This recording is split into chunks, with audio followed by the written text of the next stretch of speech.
Hello everyone, welcome to my YouTube channel. तो कैसे हैं आप सब लोग और आपकी तैयारी कैसी चल रही है, कमेंट करके अवश्य बताएं। और आपको किस टॉपिक पर वीडियो चाहिए वो टॉपिक भी आप कमेंट कर सकते हैं। तो सीटेट से संबंधित ट्रिक और टिप्स पर वीडियो चैनल पर आपको मिलती रहती है। तो आज मैं आपके लिए फिर से वही वीडियो लेके आई हूँ। तो चलो शुरुआत करते हैं। वीडियो को लास्ट तक अवश्य देखना। ये वीडियो आपके लिए बहुत ज्यादा महत्वपूर्ण होने वाली है। साथ ही साथ शेयर भी कर देना, चैनल को सब्सक्राइब भी कर लेना, क्योंकि ऐसी ही वीडियो चैनल पर आपको मिलती रहती है। तो देखो, सबसे पहले हम बात करते हैं कि आपका ये जो सीटेट है और ये दिसंबर 2024 में होने वाला है। 15 दिसंबर को आपको होगा। ठीक है। अब आपके पास दिन कितने बचे हैं? ठीक है, बात तो हम डे की कर लेते हैं। तो आपके पास अक्टूबर में भी आपके ये 10 दिन आप हटा करके चलिएगा। ठीक है। तो अक्टूबर में आपके 20 दिन बचे हैं। ठीक है, ये आपके अक्टूबर के हो गए। और 30 दिन आपके नवंबर के। ठीक है, 30 दिन नवंबर के और 15 दिन आपके पास है दिसंबर में। ठीक है, 15 दिन आपके पास दिसंबर में है, लेकिन 15 में से मैं ये कहूंगी कि आप ये जो 10 दिन है इनको माइनस कर दीजिएगा, क्योंकि यहाँ सिर्फ और सिर्फ आपको अपना रिवीजन ही करना है। ठीक है। तो 10 दिन आप हटा दो इसमें से, तो मात्र आपको 5 दिन दिसंबर में मिलेंगे। ठीक है, ये 30 और 50 और 55। ठीक है, 55 दिन आप मान करके चलिए, और इन 55 दिनों में भी आपके 4-5 दिन दीपावली में चले जाएंगे। तो 50 दिन आप मान के चलिएगा। तो इन 50 दिनों में आपको किस तरीके से क्या क्या पढ़ना है, अगर आप एक रणनीति के साथ पढ़ोगे। ठीक है, अभी तक आपका, जैसे कि आपका सितंबर अभी ठीक है कंप्लीट हुआ है, तो सितंबर में आपने कितना अपना कोर्स कंप्लीट किया है, कितने टॉपिक आपके कंप्लीट हुए हैं, ये आपको देखना है। ठीक है, आपके कितने टॉपिक क्लियर हुए हैं, जैसे कि सीडीपी में आपका कितना सिलेबस कंप्लीट हुआ है। ठीक है, आपका मैथ में कितना सिलेबस कंप्लीट हुआ है, ये सारी चीजें आपको अवश्य देखनी है। ईवीएस में आपका कितना सिलेबस कंप्लीट हुआ है, साथ ही साथ आपकी लैंग्वेज। ठीक है, भाषाओं की बात करते हैं। 2 भाषाएं हैं।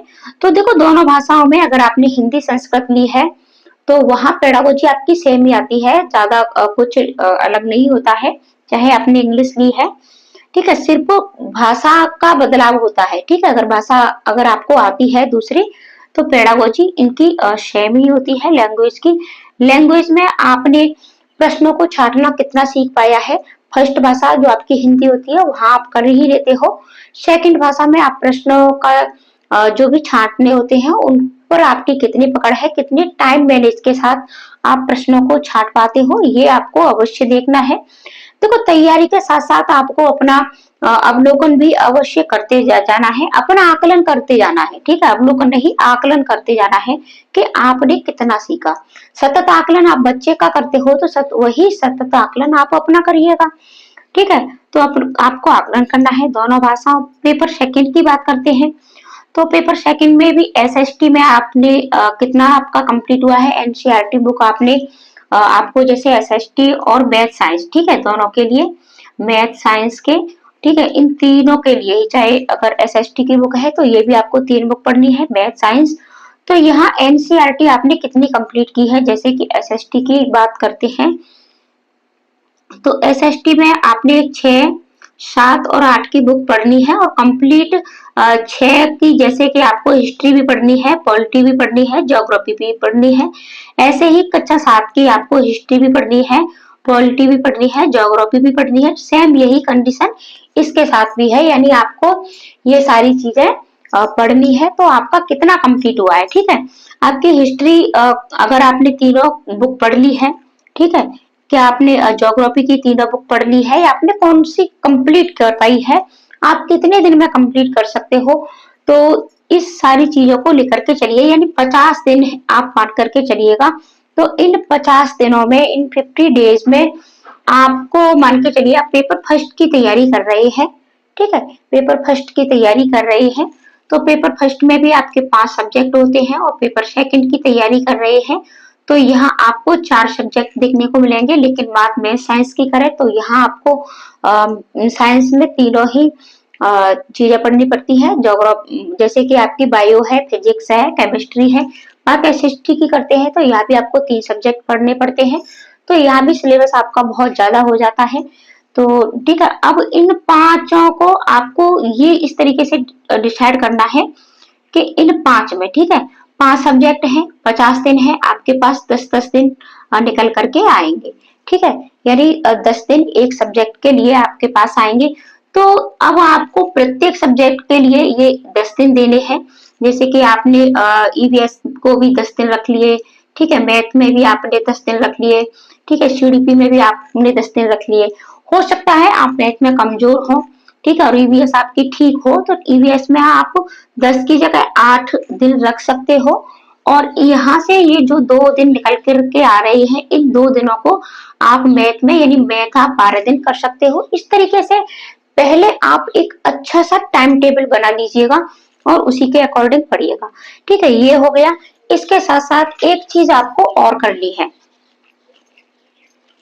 ठीक है, दूसरी चीज आपको क्या करनी है, दूसरी चीज आपको करनी है कि जैसे जब भी आप पढ़ाई अपनी स्टडी, देखो टॉपिक तो आपको अवश्य पूरे करने हैं, साथ ही साथ पीवाईक्यू की प्रैक्टिस तो करनी ही है, ठीक है, डेली डेली एक पीवाईक्यू अवश्य लगाइएगा, ठीक है, चाहे तो आप इस तरीके से लगा सकते हो कि पूरा पीवाईक्यू डेली लगाएं, या फिर जैसे कि आपने एक रूटीन बनाया है पढ़ने का, इस तरीके से आप पढ़ सकते हो। देखो मैं आपको बताऊंगी, जैसे कि आपने ये 10 दिन अपने लिए रखे हैं, तो 10 दिन में 10 दिन तक सिर्फ और सिर्फ आपको सीडीपी पढ़नी है, या फिर इस तरीके से पढ़िएगा कि आपने 2 घंटे सीडीपी पढ़ी, ठीक है, आप 1-1 घंटे रख लीजिएगा, ठीक है, 5 सब्जेक्ट हैं, तो 5 घंटे की पढ़ाई आपको कम से कम एक दिन में अवश्य करनी है, ठीक है, 5 घंटे की, तो 1 घंटा आपने सीडीपी को दिया, 1 घंटा आपने ईवीएस को दिया, 1 घंटा आपने दूसरे सब्जेक्ट को दिया, तो इस तरीके से 5 घंटे पढ़िएगा। और प्लस छठवां जो भी आपका घंटा है, वहां आपको पीवाईक्यू की प्रैक्टिस अवश्य लगानी है। और जहां तक है वहां तक आप ये जो पीवाईक्यू लगाएं, तो पीवाईक्यू को पूर्ण टाइम के साथ, देखो आपको पेपर में 2.5 घंटा मिलेगा पेपर सॉल्व करने के लिए, इसमें आपको अपनी डिटेल भी भरनी होगी और भी टाइम आपका खराब हो जाता है, पेपर को पढ़ने में भी हो जाता है, ठीक है, तो 2.5 घंटा जो आपको मिलता है, तो आप जब भी पीवाईक्यू की प्रैक्टिस करें, डेली ये पीवाईक्यू आपको अवश्य लगाना ही लगाना है। अगर आप चाहते हैं कि आपका सीटेट पहली बार में क्लियर हो, तो पीवाईक्यू की प्रैक्टिस आपको डेली अवश्य ही लगानी है। 2011 से लेकर के 2024 तक आपके पास पीवाईक्यू है, तो और ये पीवाईक्यू मात्र 2 घंटे में, ठीक है, मात्र 2 घंटे के समय में आपको प्रैक्टिस आपकी होनी चाहिए।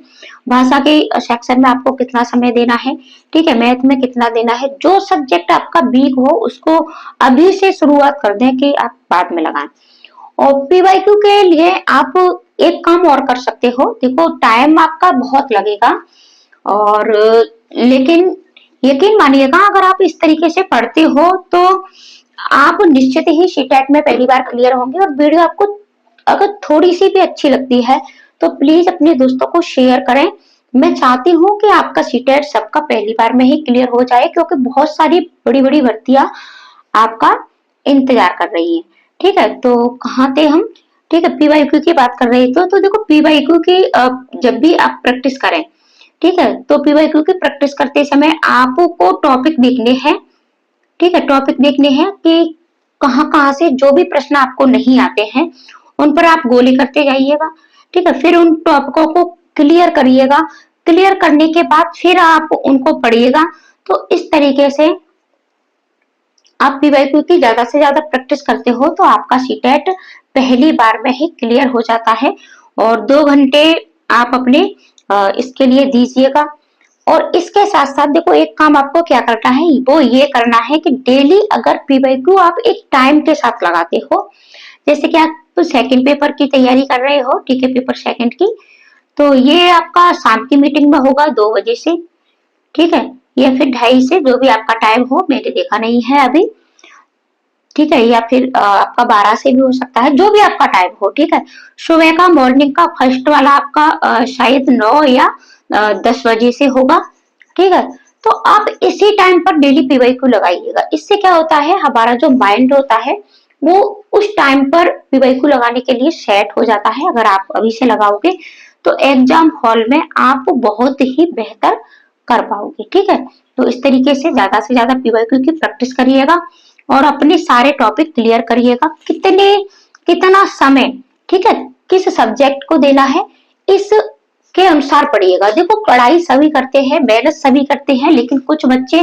पहले प्रयास में ही पास हो जाते हैं। तो क्या रणनीति होती है, ठीक है, तो रणनीति यही होती है कि अगर आपने डेली, ठीक है, अगर आपने डेली अपने लिए 6 घंटे का टाइम फिक्स किया है, ठीक है, तो डेली 6 घंटे आपको अवश्य पढ़ना ही पढ़ना है, चाहे कुछ भी हो जाए। अपने इस टाइम को आपको डेली देना ही देना है। 6 घंटे की स्टडी आपको, आप दूसरे कामों को अपने को छोड़ दीजिएगा, क्योंकि मौके बार बार नहीं मिलते हैं जीवन में। ठीक है, तो आपको अवश्य पढ़ना ही पढ़ना है। अगर किसी दिन आपको ज्यादा टाइम मिलता है तो वहां भी आप ज्यादा भी पढ़ लें, देखिए कम पढ़ाई न करने की कोशिश करें, क्योंकि बहुत से हमारे पास काम होते हैं आने जाने के, घर पे कोई गेस्ट आ जाता है, कभी बीमार भी पड़ते हैं, त्योहार भी आपके इस बार बहुत सारी पड़ने वाली है, तो हमारी ये पढ़ाई खराब हो जाती है। उन दिनों में हम नहीं पढ़ पाते हैं, तो अपनी पढ़ाई को बहुत अच्छे से पढ़िएगा। अब बात कर लेते हैं कि इसके अंतर्गत आपको क्या क्या पढ़ना है, किस तरीके से आप सीटेट में पहली बार में ही 90 नंबर का स्कोर कर पाए, ताकि पहली बार में ही आपका क्लियर हो जाए। और अगर आप अच्छे से कर सकते हो तो आप और भी बेहतर कर पाओगे। ठीक है, तो सबसे पहली बात है आपको सिलेबस। आपको अपना सिलेबस बहुत अच्छे से पता होना चाहिए। आपको सिलेबस के अकॉर्डिंग ही पढ़ना है, ना ज्यादा पढ़ना है और ना ही कम पढ़ना है। बात भाषा की करते हैं। अगर एक बार आपकी भाषा पर पकड़ बन जाती है, क्योंकि भाषा से, दोनों भाषाओं से आपके 60 नंबर बनते हैं और इसमें ज्यादा कुछ नहीं आता है। आपका 30 नंबर आपके गद्यांश और पद्यांश से ही बनते हैं, दोनों भाषाओं में मिला करके, और साथ ही साथ पेडागोजी के। तो 60 में से आप 50 से 55 का स्कोर यहाँ कर सकते हो। तो बाद बाकी के अगर आप 50 का भी स्कोर करते हो तो 40 नंबर आपको और गेन करने होते हैं अन्य सब्जेक्टों से। ठीक है, एनसीईआरटी बुकों को अवश्य पढ़ना है। अगर आप पेपर 2 की तैयारी करते हैं तब आपको बिल्कुल भी नहीं छोड़ना है इसको। और आप बात कर लेते हैं ईवीएस की, तो ईवीएस में भी 15 नंबर आपके एनसीईआरटी बुकों से ही आते हैं और यहाँ आपको 3, 4, 5 की ये बुक पढ़नी है। और देखो एनसीईआरटी में जो भी बदलाव हुआ है तो उससे आपका कोई लेना देना नहीं है। आगामी जो भी सीटेट होगा वहाँ ये जो भी बदलाव हुआ है आपको देखने को मिलेगा। सीडीपी पर पकड़ बनाइएगा। जैसे कि सीडीपी में आपको जीन प्याजे अवश्य पढ़ने हैं। ठीक है, आपको वाइगोत्स्की अवश्य पढ़ने हैं और वाइगोत्स्की के साथ साथ आपको कोहलबर्ग, ठीक है, इन तीनों मनोवैज्ञानिकों को आप बहुत अच्छे से पढ़ लीजिएगा। और पढ़ने के साथ साथ इनसे जो भी प्रश्न है पीवाईक्यू में उनकी ज्यादा से ज्यादा प्रैक्टिस करिएगा। जीन प्याजे और वाइगोत्स्की से प्रश्न आपके भाषा में भी पूछे जाते हैं, दोनों भाषाओं में, साथ ही साथ आपके मैथ में भी पूछे जाते हैं। तो जीन प्याजे और वाइगोत्स्की से सीडीपी भाषा और आपके इस तरीके से, तो यहाँ प्रश्न आपके मान के चलिएगा कि जीन प्याजे वाइगोत्स्की से 8-8, 10-10 प्रश्न आपके बन जाते हैं। तो इन तीनों पर पकड़ बनाइएगा। बाल विकास के जो भी आपके सिद्धांत हैं उनको पढ़िएगा। सीडीपी के महत्वपूर्ण टॉपिकों पर वीडियो दी जा चुकी है, आप उसे अवश्य देखें। ईवीएस के भी महत्वपूर्ण टॉपिक आपको दिए जा चुके हैं। सारी तैयारी आपको कराई जाएगी। ज्यादा से ज्यादा पीवाईक्यू की प्रैक्टिस करनी है। आपको टैग वर्ड्स अवश्य सीखने हैं। टैग वर्ड्स पर वीडियो आपको मिल रही है। ठीक है, सीडीपी और ईवीएस के टैग वर्ड्स दोनों पर ही वीडियो आपको मिल चुकी है। तो नेगेटिव पॉजिटिव जो भी आपके टैग वर्ड्स हैं उनको आप अवश्य सीखिएगा। साथ ही साथ आपके कुछ कीवर्ड्स होते हैं, ठीक है, क्योंकि कुछ शब्द ऐसे होते हैं जो हमें सीटेट में समझ में नहीं आते हैं। तो कीवर्ड्स पर भी वीडियो आपको जल्दी ही मिलेगी, तो आप इन्हें भी अवश्य पढ़ें। ठीक है, देखो क्लियर करिएगा, ज्यादा से ज्यादा प्रैक्टिस लगाइएगा, निश्चित ही आपका सीटेट पहली बार में क्लियर होगा। क्लियर होने के साथ साथ ही अगर आप इस तरीके से स्टडी करोगे तो आपके 120, 130 प्लस नंबर अवश्य आएंगे। तो मिलते हैं ऐसे ही अगली वीडियो में। आज के लिए इतना ही। चैनल को सब्सक्राइब करें, वीडियो को शेयर करें और पूरी वीडियो जिसने भी देखी है उसका बहुत बहुत धन्यवाद।